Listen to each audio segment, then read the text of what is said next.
single use versus reuse yang guna ulang. Bahkan dengan si kemasan guna ulang itu dicuci terus menerus ya, penggunaan airnya jauh lebih sedikit sebetulnya dibanding yang single use. Gimana caranya penggantinya itu bukan hanya sekedar barangnya aja, tetapi sistemnya untuk bisa memastikan bahwa solusi untuk pengganti yang single use ini, plastik, kertas dan lain sebagainya itu betul-betul akhirnya nanti efektif dan berkelanjutan.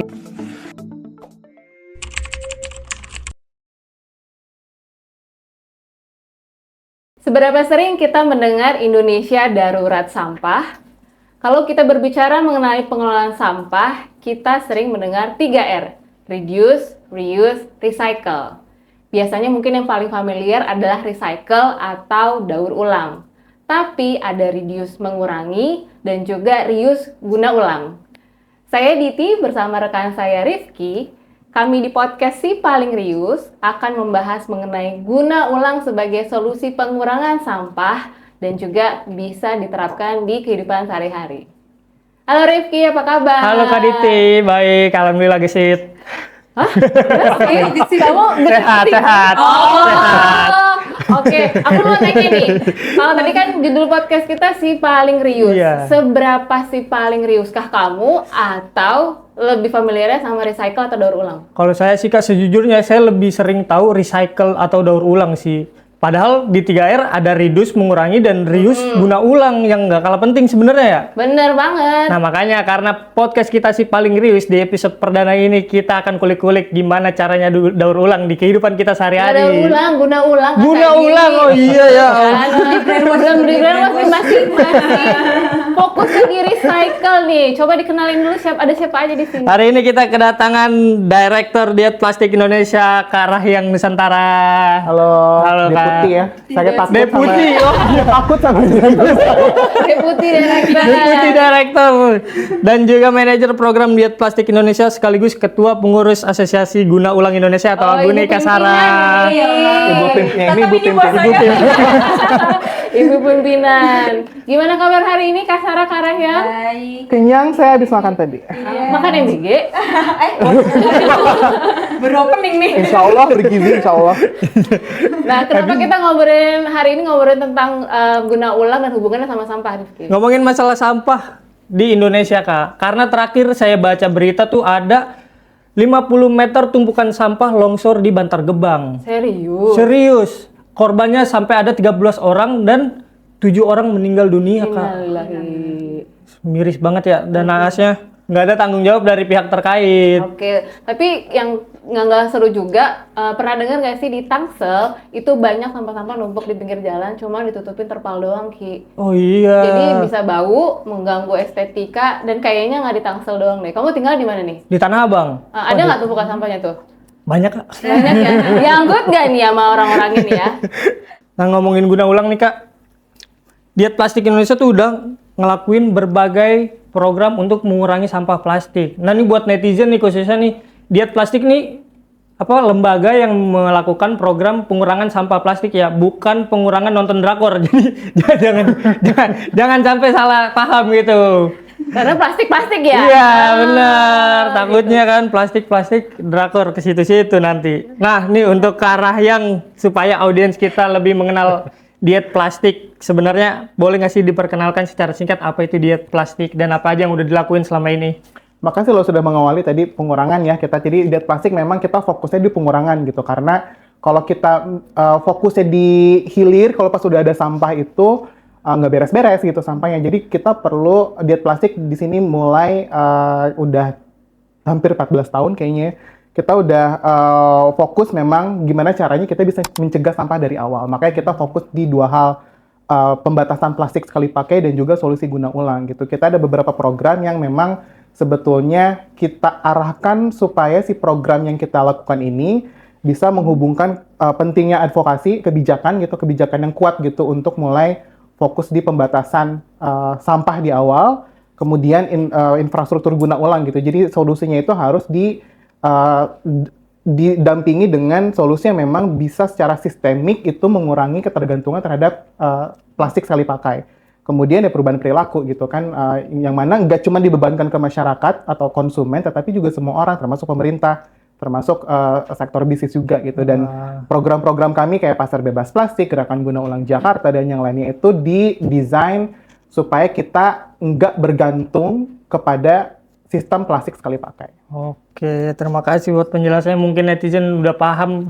Yakin udah paham nggak? Kira-kira kebayang nggak ya? Udah 14 tahun kira-kira udah paham nggak? Ya, harusnya udah paham ya. Tapi kalau tadi kan sempat kita sebutkan bahwa banyak faktor di lapangan, sampah numpuk, TPA longsor, ke arah yang sebenarnya kalau dari POV-nya diet plastik, pengurangan sampah di Indonesia tuh kayak gimana sih? 14 tahun ya. Sebetulnya udah ada pengurangan sampah gimana di peraturan kita jago lah, Indonesia tuh jago dalam urusan bikin peraturan gitu. Tapi implementasinya enggak secepat timbulan sampahnya gitu. Jadi sebetulnya ada dari 14 tahun lalu sebetulnya ada gitu upaya pengurangan plastik khususnya di kantong kresek gitu ya. Tapi ya itu tadi selama 14 tahun ini sampah yang dihasilkan jauh lebih cepat daripada upaya kita untuk ngurangin gitu. Jadi masih banyak sebetulnya PR baik pemerintah, dari sektor bisnis, kita sebagai konsumen untuk mulai bisa mempercepat si upaya pengurangannya tadi gitu supaya kita bisa masalahnya kan tadi cepat banget timbulan sampah, kitanya juga harus lebih cepat gitu supaya tadi kan udah disebut TPA banyak longsor segala macam gitu, dan itu kita kayak tiap tahun ada aja berita darurat sampah gitu. Jadi supaya kita bisa nggak lagi dapat berita-berita terkait darurat sampah, supaya kita juga strateginya khususnya dari pemerintah dan sektor bisnis gitu, karena kan mereka yang memaksa kita untuk pakai plastik sekali pakai, pemerintah yang menyediakan layanan ini kan gitu, layanan pengelolaan sampah gitu. Jadi arahnya harus dibenerin gitu sebetulnya. Jadi peraturannya oke, secara tertulis oke, tapi implementasinya justru harus ditingkatkan sangat signifikan. Nah, itu berhubungan sama faktor yang masih kurang nih. Apa yang kira-kira faktor masih kurang, entah dari kebijakan di pengelolaan sampah, atau mungkin peranggaran, mungkin apa yang bisa menjadi faktor bahwa kenapa sampah itu masih ada numpuk di TPA atau numpuk di pinggir jalan? Ya itu jawabannya, Mbak. Benar, kebijakan. Jadi kan emang kebijakannya nggak kuat gitu kan. Masih banyak loophole lah di kebijakan kita yang tadi, makanya nggak heran Mas Rifki masih pahamnya tuh di daur ulang, karena memang selama ini kebijakannya fokusnya di daur ulang gitu, dan melupakan yang tadi Mbak Diti sebut di awal, 2R yang pertama, reduce sama reuse sebetulnya. Jadi memang kebijakannya harus dibuat lebih tegas lagi, dan diiringi juga oleh anggaran yang tadi Mbak Diti sebut juga gitu. Memang anggaran sampah kan kecil banget gitu kan. Berapa sih kalau boleh tahu anggaran sampah? Rata-rata di bawah 1% lah di rata-rata Indonesia ya, Pemdanya gitu. 1% dari? Anggaran daerah tahunan gitu. Jadi itu kecil banget gitu, maksudnya untuk urusan sampah yang tiap tahun ada daruratnya gitu kan. Harusnya kan banyak kajian juga, dan terakhir kayaknya dari kementerian kan juga ada surat edaran minimal 3% lah gitu untuk mulai mengurai masalah sampah ini gitu. Yang kedua tadi karena saya tadi sebut diet plastik itu kan strateginya untuk mulai membatasi plastik sekali pakai, solusinya itu ke guna ulang. Jadi memang infrastruktur guna ulang itu juga harus dibangun. Sebetulnya udah ada, kita udah terbiasa dengan galon guna ulang, kita udah terbiasa dengan tabung gas gitu kan. Itu kan juga salah dua model yang memang kita lakukan setiap hari, dan itu harusnya bisa diidentifikasi dan diadopsi untuk jenis produk lain gitu. Sekarang kan udah mulai banyak kita toko curah ada di mana-mana. Beberapa brand juga kita bisa balikin wadahnya, terus ternyata kita bisa dapat lagi yang wadah baru, isinya baru gitu kan. Itu kan juga udah mulai banyak diadopsi. Tinggal gimana infrastruktur ini memungkinkan bahwa itu bisa lebih luas lagi, supaya tadi timbulan sampah yang tadinya cepat banget naik sekarang bisa lebih cepat turun juga gitu. Dan yang ketiga adalah mengenai mindset sebetulnya. Jadi selama ini kan upaya pengurangan kresek misalkan, atau plastik sekali pakai, dan juga solusi guna ulang itu selalu dianggap alternatif. Kalau alternatif kan artinya yaitu ada opsi aja gitu kan. Harusnya ini jadi prioritas. Jadi jangan sampai si solusi guna ulang itu cuman jadi opsi kedua gitu, atau opsi kesekian gitu. Tapi ini justru jadi prioritas gitu. Karena kan kalau lihat presentasinya menteri ataupun dari teori-teori sampah kan sebetulnya ada hierarki pengelolaan sampah ya, piramida terbalik, yang harusnya sebetulnya jadi prioritas itu adalah upaya pencegahan atau pembatasan di awal gitu. Jadi harusnya itu benar-benar diejawantahkan di apa yang kita lakukan sehari-hari. Kurang lebih gitulah. Nah sekarang untuk Kak Sarah nih, saya mau nanya. Tadi kan udah disebutin Kak, upaya pengurangan sampah atau pengelolaan sampah ini mesti ada pengurangan atau guna ulang. Jadi saya mau nanya, apa sih sebenarnya hubungan antara pengurangan sampah dan guna ulang ini? Guna ulang ya. Jadi sebenarnya kalau kita ngomongin pengurangan sampah sama guna ulang itu kayak pasangan gitu Kak, kayak sepaket gitu ya. Tidak terpisahkan lah Harus gitu. jodoh dong berarti ya. Iya, berjodoh. Makanya emang guna ulang tuh melekat banget lah sama kita gitu kan. Nah, dari tadi kan kita udah ngomongin juga ya 3R gitu, reduce, reuse, recycle, yang mana sebetulnya kita harus fokus ke 2R pertama nih, karena itu justru kayak esensi dari upaya pencegahan sampahnya itu sendiri.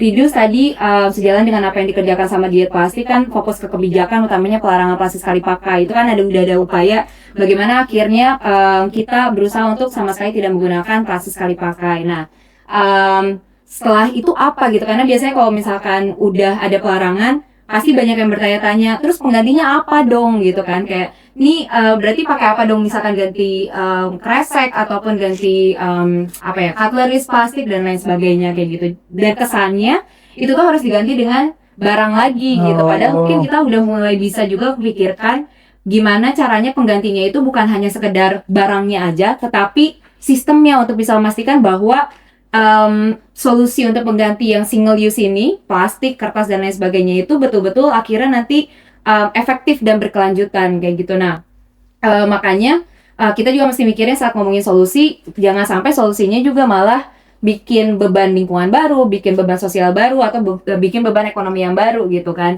Jangan sampai malah diganti sama misalkan kantong kresek dengan kantong yang dari kertas gitu. Itu kan banyak orang yang bilang dari pohon, nanti malah nebang pohon dan lain sebagainya. Terus misalkan cups digantinya sama cups yang dari kertas. Padahal itu juga sebenarnya ada laminasi plastiknya juga, ya itu susah didaur ulang. Makanya yang paling tepat adalah ya guna ulang itu sendiri gitu. Dan sebetulnya opsi untuk kita pakai guna ulang juga udah di mana-mana. Tadi sebenarnya Kak Rahyang juga udah nyebutin ada galon, ada tabung gas LPG juga, itu sebenarnya salah satu contoh model guna ulang yang mana fokusnya ke returnable packaging gitu. Jadi makan kita bakso juga pakai. Nah, itu dia buat kalian yang suka ngebakso. Kita semua suka ngebakso kan gitu. Nah, itu kan sebenarnya Tek-tek juga ya. semua banyak gitu kan. Jadi sebenarnya kan udah sangat terbiasa gitu. Nah, guna ulang juga kita bisa milih gitu, mau apa nih kalian prefernya gitu kan. Apakah jadi ada dua, ada refill atau curah atau isi ulang gitu ya. Jadi mungkin Kak Rifki suka belanja ke pasar? Suka? Masa suka belanja gitu ya. Misalkan belanja beli bumbu dapur gitu. Nah, kalau misalkan pakai wadah sendiri, terus nanti kayak kasih ke ibu atau bapaknya, nah itu sebenarnya bisa jadi refill juga. Atau tadi ke kata Kak Rahyang, kita ke bulk store bawa wadah sendiri, atau biasanya kadang juga suka disediain wadahnya dari sana, tapi pastiin lagi kalau wadahnya itu akan dipakai lagi. Jadi dan harus bersih juga ya. Betul, harus bersih juga. Nah, kalau returnable atau pengembalian kemasan ya tadi kayak kata Kak Rahyang, kita pakai galon, kalau galonnya udah habis isi airnya, ya kita balikin galonnya kan, terus juga gas LPG dan lain sebagainya gitu. Jadi sebenarnya sangat berkaitan erat, dan memang ini udah saatnya kita untuk beralih ke guna ulang gitu. Bagus banget lagi jawabannya. Nah, ini kamu ini ya terperangah ya, karena kayak Saya kayak harus sayang lingkungan ini. iya. Kalau mungkin tadi kalau Kak Sarah sempat menyebutkan sebenarnya kita tuh udah ada kebiasaan itu gitu. Tapi kalau diet plastik kan biasanya suka bikin gebrakan gerakan ya. Gitu. Betul. Terkait guna ulang sendiri, gerakannya seperti apa sih yang sudah berkembang mungkin di Indonesia khususnya, atau mungkin berafiliasi aliansi dengan negara lain mungkin?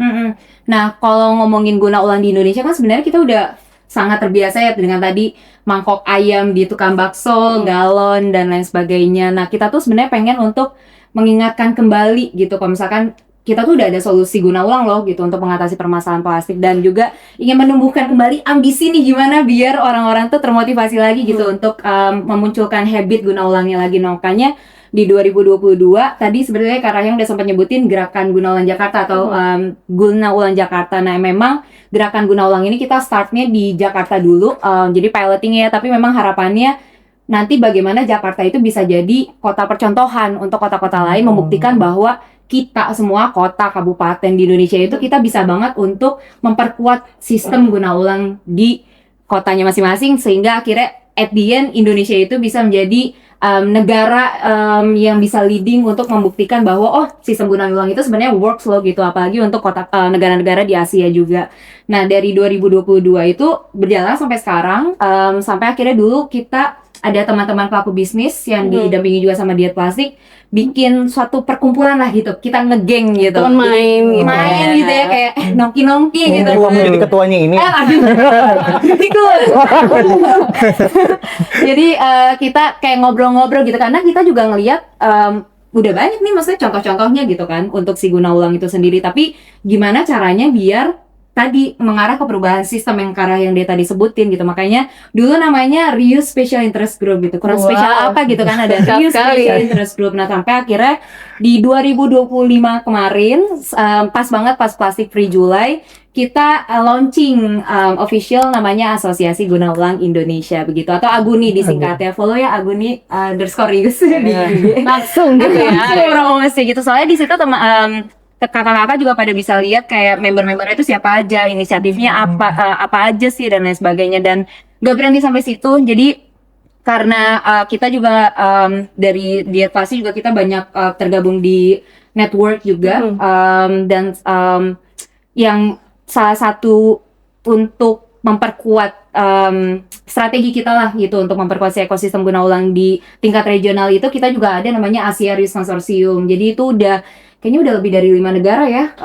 Mostly ada ASEAN countries, tapi juga ada teman-teman dari Jepang, Bangladesh, India dan lain sebagainya. Jadi membuktikan bahwa sebenarnya karena seringkali kita dengar Asia itu tuh nyampah gitu. Jadi kita dituduh gitu. Dan sebenarnya dengan adanya Asia Reuse Consortium ini membuktikan bahwa sebenarnya Asia itu adalah rumah untuk solusi permasalahan plastik sekali pakai, yang mana kita menawarkan solusi guna ulang. Gitu. Jadi kita fight back gitu ya, kita dituduh macam-macam, Kita bikin tunjukin, gebrakan. kita tunjukin. Banyak banget inisiatif untuk guna ulang di Asia itu keren-keren banget sih sebetulnya.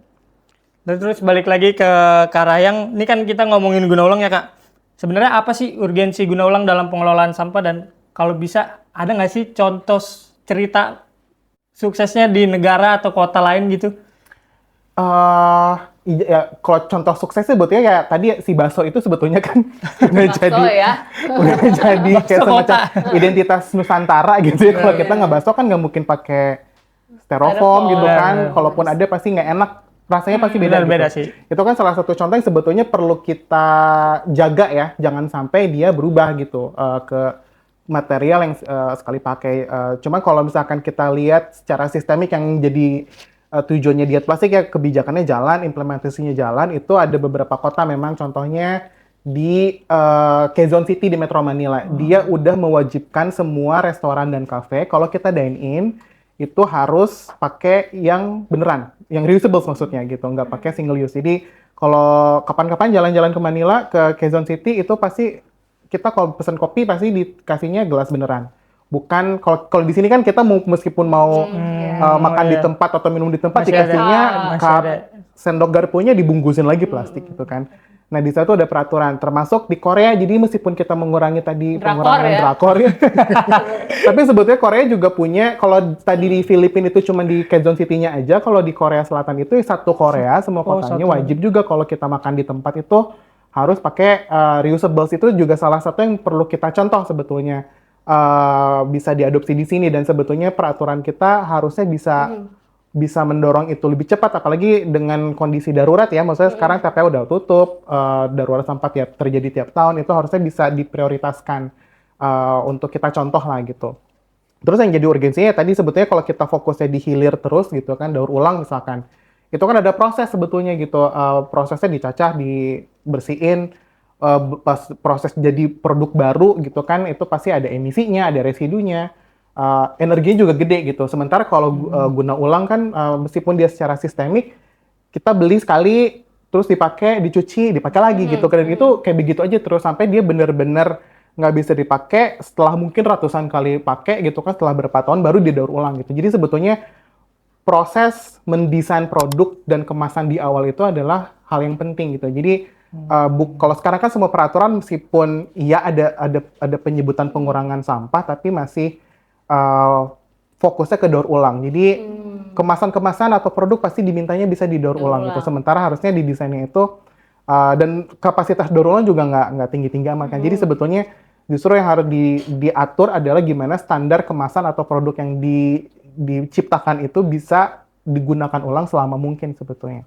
Jadi urgensi di situ, sama ya anggaran juga harus tetap dinaikin gitu ya, minimal tadi 3%, dan harus ada anggaran yang memang pro atau fokus ke pengurangan dan guna ulang ini gitu. Jadi harusnya bisa ya titik urgensinya di dua hal itu dulu deh menurutku ya gitu.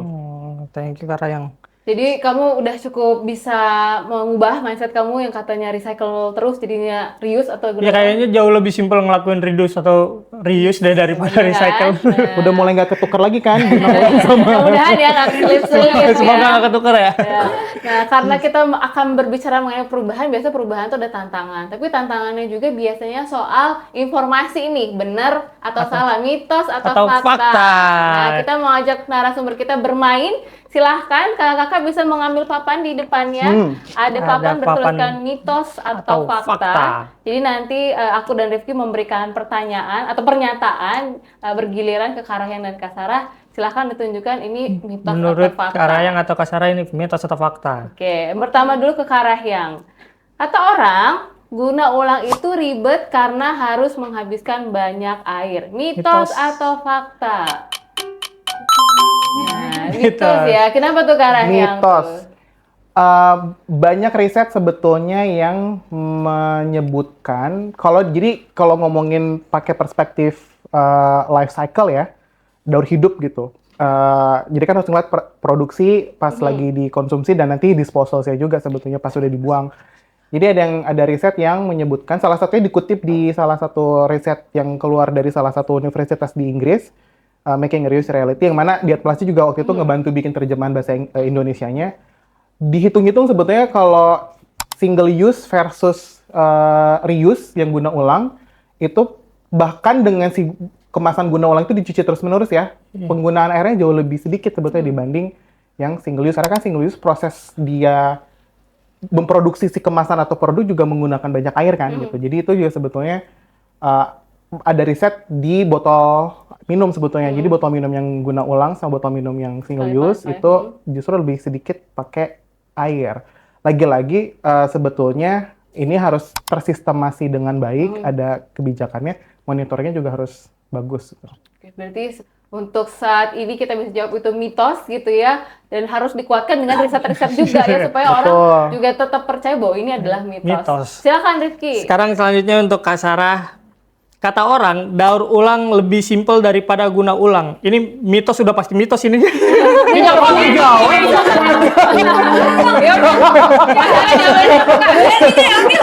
Mitos. Boleh dikasih penjelasannya Kak Sarah? Bagus ya. Udah paham. Baru episode 1 lo udah paham. Gimana mau jawab Kak Rifki? Benar kata Kak Rifki, jadi itu mitos ya. Jadi sebenarnya daur ulang kan salah satu kuncinya juga adalah terkait pemilahan. Nah sebenarnya kalau kita ngomongin guna ulang juga itu pemilahannya juga harus berjalan. Jadi sebenarnya sama-sama aja gitu. Bahkan sebenarnya aku bisa bilang daur ulang itu nggak jauh dari kata simple sih, soalnya kemarin juga aku di IG baru lihat kayak kalau misalkan pun udah dipilah kadang suka ada masih sisa makanan kayak gitu, dan itu takes 2-3 hari buat yang memilah sampahnya itu untuk ngebersihin ulang dan lain sebagainya gitu. Belum lagi kalau kita ngomongin daur ulang kan itu akan kayak tadi kata Kak Rahyang akan ngabisin energi lagi, air, belum lagi nanti si plastiknya kan akan dipecah gitu ya, partikel kecil dicacah, terus akan ada mikroplastik gitu kan ngeri ya. Jadi kalau guna ulang kan simple, kamu udah pilah, nanti akan ada yang ngambil buat nyuci, terus nanti udah dicuci, sanitasi, diisi ulang, dipakai lagi gitu kan. Jadi sebenarnya jauh lebih simple dan lebih higienis juga sih menurutku gitu. Jadi jawabannya adalah mitos. Oke, lanjut nih ke Kak Rahyang. Kata orang, tanpa dukungan pemerintah dan brand atau perusahaan besar, guna ulang itu susah berkembang. Mitos atau fakta? Kalau tanpa dukungan susah berkembang. Fakta. Sama kayak si tukang bakso tadi. Lapar banget. Padahal udah makan tadi. Ya, jadi sebetulnya kalau si emang bakso terus yang mengerjakan itu, sementara yang pedagang lainnya nggak pakai guna ulang, kan dia juga akan ngerasa, wah gue cuma sendirian nih gitu kan, nggak ada temennya gitu kan, pasti dia juga akan kepikiran, saya ke teman saya aja pakainya plastik sekali pakai gitu. Jadi sebetulnya harus ada suatu sistem yang memungkinkan kita kemana-mana tuh harus dimudahkan gitu. Jadi kita kalau misalkan beli kayak tadi beli galon kan kita beli di warung. Kalau misalkan kita mau beli lagi yang baru ke supermarket kan itu boleh kan sebetulnya karena kan sistemnya itu udah didesain sedemikian rupa gitu. Nah itu sama juga kalau kita ke produk yang lain, produk pembersih rumah tangga, skincare kayak gitu-gitu. Kalau misalkan mau kalau mau kita bisa mudah itu harus sistemnya udah dibangun. Siapa yang ngebangun sistem ya itu ada pemerintah. Artinya kan standarnya disiapin. Implementasi apa yang ada di peraturan sekarang dijalankan, terus bisnisnya juga membuat skema itu gimana dari supply chain itu juga memang memungkinkan si bagian pengadaan barangnya, terus ketika nanti dijual itu juga udah memungkinkan kita bisa dapat produk guna ulang atau isi ulang tadi itu dengan mudah, ngembaliin kemasannya dengan mudah. Jadi itu harus semua orang lah, bedol desa kita harus beneran harus melakukan ini, nggak bisa sendirian. Jadi gotong royong tuh nggak hanya buat kerja bakti ya, tapi ya Betul. buat guna ulangnya juga. Ini nggak adil kalau Kak Sarah nggak ditanya satu lagi. Aku penasaran nih tentang mitos atau fakta ya.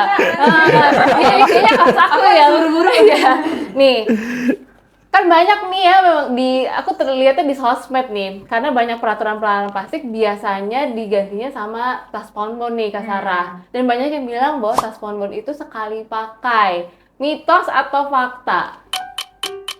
Mitos Mitos lagi. Kenapa tuh Kak? Jadi sebenarnya spandbon itu kan cukup tebal ya Kak sebenarnya ya.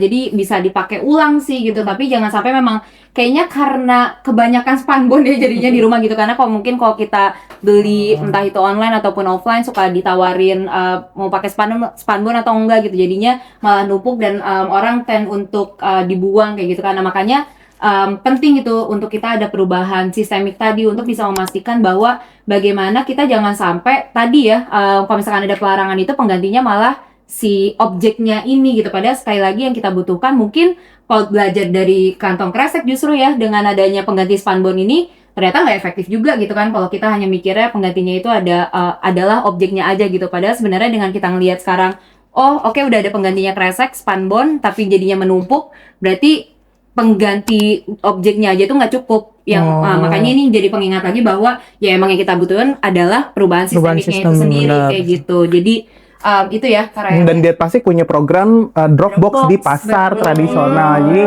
Jadi di Jakarta kita bikin di beberapa tempat dan kita berencana untuk memperbanyak di beberapa kota, di beberapa pasar lagi karena ya tadi untuk menyelamatkan kita spandbon yang sebetulnya bisa digunakan ulang kalau memang sistemnya ada gitu. Jadi jangan sampai kita mikir sekali pakai digantinya ke yang guna ulang tuh cuma ngeliat materialnya aja, tapi itu harus buat sistem ya supaya kita naruh barang reusable di pasaran tuh bisa balik lagi gitu. Dan sekarang kan banyak di program pasar kita kan sebetulnya udah mulai waktu kita pilot di beberapa kota itu pedagang tuh banyak yang punya testimoni dia bisa hemat terbantukan ya sekian rupiah yang mana cukup banyak buat mereka gitu. Dan sekarang kan tadi Mbak Diti di awal harga plastik naik. Berarti bisa hemat ya sebenarnya. Harusnya bisa hemat. Jadi dengan kita bikin Dropbox itu kan konsumen tuh jadi nggak pakai kresek dan si pedagang pasar juga jadinya nggak perlu beli kantong kresek buat dibagi-bagi gratis gitu. Jadi ada benefit ekonominya juga. Jadi selain tadi sampahnya menurun timbulannya, ada benefit ekonomi juga buat para pedagang di pasar. Mereka jadi nggak perlu lagi ngeluarin kresek sebetulnya. Jadi buat kamu yang numpukin spandbon, tunggu kehadiran Diet Plastik di pasar-pasar di kota kamu. Jadi kamu bisa drop point. Sebenarnya tuh juga bisa kita bagikan juga, misalnya kalau mau belanja online pakai ojek online juga bisa, sebenarnya driver pun juga bisa dikasih gitu. Kemudian konsumen di pasar kan jadinya kalau lupa bawa kantong, jadi tinggal ambil di Dropbox-nya aja terus bisa kembaliin next dia ke pasar gitu ya. Gimana Ki? Udah tercerahkan? Alhamdulillah Kak, tercerahkan. Kayaknya berat banget ya dari tadi berusaha memahaminya ya.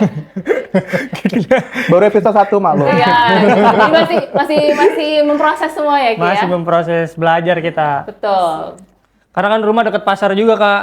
Set plastik mulu itu di mana-mana. Oh, kalau mau bikin Roblox mau barengan? Boleh Kak. Oke ya. Sponsor ya? Boleh, boleh. Pasar Tanah Abang ya. Benar, kebetulan Bapak saya RT setempat. Oke, boleh. Sponsor. Terus itu juga nekanin juga ya Kak, maksudnya gimana kalau kita ngomongin pengganti itu bukan cuma mikirin materialnya aja ya, sekali lagi ya. Jadi kayak mau bahannya dari kain pun kalau misalkan sistemnya nggak berjalan ya takutnya bakal numpuk-numpuk juga gitu. Sistem dan fasilitas kayak tadi yang Betul. sempat disebutkan ya. Nah, sebagai penutup nih Kak Sarah dan Kak Rahyang, apa sih yang bisa menjadi langkah strategis dan realistis supaya si sistem guna ulang ini bisa dipercepat penerapannya supaya kita nggak darurat sampah lagi nih? Ini dari POV-nya diet plastik ya. Realistisnya sih harusnya realistis, tapi pasti strategis. Ada 3 hal sebetulnya. Yang pertama kita perlu mulai dan jaga sistem yang udah ada. Kayak tadi galon, tabung gas, tukang bakso gitu kan. Itu jadi harus kita jaga praktek-praktek yang ada saat ini harus kita jaga. Yang baru-baru tetap perlu dimulai dan diteruskan gitu. Jadi supaya mencontohkan bahwa yang memang guna ulang ini ya salah satu prioritas yang memang perlu dilakukan untuk menghindari kita dari darurat sampah. Yang kedua, sistemnya perlu dibangun. Kalau misalkan tadi yang galon udah terbangun, tabung gas sudah terbangun, produk yang lain kayak kosmetik, pembersih rumah tangga itu juga perlu dibangun juga gitu supaya skalanya lebih tinggi. Kita sebagai konsumen dimudahkan juga kalau kemana-mana tuh udah banyak yang tempat yang udah reuse dan refill lah gitu. Ketiga, kebijakannya harus tegas gitu, dan ini jadi salah satu yang memang diet plastik kerjakan terus-menerus untuk memastikan bahwa pemerintah itu benar-benar bertanggung jawab dan melaksanakan apa yang telah mereka buat di peraturannya. Dan kita mencoba bagaimana kita sebagai NGO gitu ya, untuk bisa memfasilitasi apa yang dibutuhkan masyarakat, apa yang sudah ada di pemerintah, kita ngisi gapnya, kita bantu buatkan jalinan simpulnya lah, supaya si sistem yang tadi kita inginkan itu bisa terjaga lah. Oke, dari Kak Sarah ada yang mau ditambahkan? Ya kita tuh harus punya ambisi ya, maksudnya gimana kita akan melihat sebuah sistem yang dibangun dari infrastruktur yang udah kita punya tadi gitu kan, yang mana sistem itu sendiri adalah sistem guna ulang. Nah, tentu sepakat dengan 3 poin yang Kak Rahyang sampaikan sebelumnya gitu, dan kita juga harus benar-benar memperlihatkan demand kita gitu kepada pemerintah, kepada korporat besar juga, bagaimana kita tuh pengen bisnis as usual-nya itu akhirnya shifting ke sistem guna ulangnya. Dan salah satunya yang penting untuk kita lakukan juga adalah bagaimana kita mendukung si bisnis-bisnis guna ulang itu sendiri gitu, entah itu dari anggota-anggota Aguni gitu kan, karena kita juga udah ada sekitar 10 bisnis guna ulang yang tersebar, nggak cuma di Jakarta, nggak cuma di Jabodetabek, tapi juga ada di Bali sama di Aceh juga, Gresik juga ada, dan juga Bandung, untuk inisiatif atau bisnis guna ulang itu, again baik itu refill ataupun returnable packaging. Dan juga sebenarnya masih banyak lagi gitu kan untuk bisnis guna ulang yang mungkin belum gabung sama Aguni gitu. Jadi penting untuk kita juga pakai jasa mereka, pakai produk mereka juga, supaya akhirnya memperlihatkan again kepada kepada pemerintah dan juga kepada korporat besar itu kalau kita masyarakat udah nyaman ternyata dengan pakai sistem guna ulang ini. Jadi mari kita dukung bisnis-bisnis guna ulang juga. Cakep. Terima kasih, nanti kita buat tepuk tangan. Yang di sini juga boleh tepuk tangan biar ramai. Ramai ya. Kalau aku bisa rekap obrolan kita di podcast pertama Si Paling Rius, ternyata guna ulang itu tuh bukan cuma barang, tapi juga sistem. Sistemnya tuh sudah ada kayak tadi ya. Kalau misalnya kita mau beli air minum dalam galon tuh sebenarnya bisa kembaliin hanya si kemasannya dan diisi ulang dengan produknya. Tapi juga mulai bermunculan sistem-sistem baru yang harusnya didukung dan diperkuat oleh pemerintah dan juga pelaku usaha yang besar-besar nih yang menyediakan barang-barang mungkin dalam ukuran kecil atau dalam sachet. Dan buat kamu yang suka keramas pakai sachet, tolong dikurangi ya itu, karena itu bisa menumpuk di pantai atau di aliran air yang mempengaruhi juga kualitas air yang kamu minum atau konsumsi. Oke Kak Diti, dari obrolan kali ini saya punya pesan nih buat netizen di rumah. Kalau ternyata penerapan guna ulang itu penting banget di kehidupan sehari-hari. Jangan sampai tangan yang kita pakai untuk nge-like konten bersih-bersih pantai, kita pakai juga untuk ngebuang plastik sekali pakai. Kayak lagu favorit yang kita ulang-ulang, yuk terapin guna ulang. Nah, kalau ngomongin pesan-pesan selanjutnya untuk mengetahui kegiatan diet plastik atau teman-teman Aguni, kita bisa ke platform mana nih? Instagram kah atau website? Mungkin bisa share dari Kak Rahel ke sana? Kalau Aguni atau Asosiasi Guna Ulang Indonesia bisa lewat LinkedIn kita, Indonesia Reuse Association. Terus kalau misalkan Instagram ada @aguni_reuse. Jangan lupa di follow. Kalau untuk diet plastik bisa dicek di websitenya www.plastikdiet.id atau di Instagram @iddkp. Oke, terima kasih banyak Terima kasih informasinya. semuanya. Untuk sobat si paling rius yang sudah menonton podcast ini, boleh ya disebarin ke teman-teman kamu supaya makin banyak yang bisa nerapin guna ulang dan ditunggu untuk podcast selanjutnya.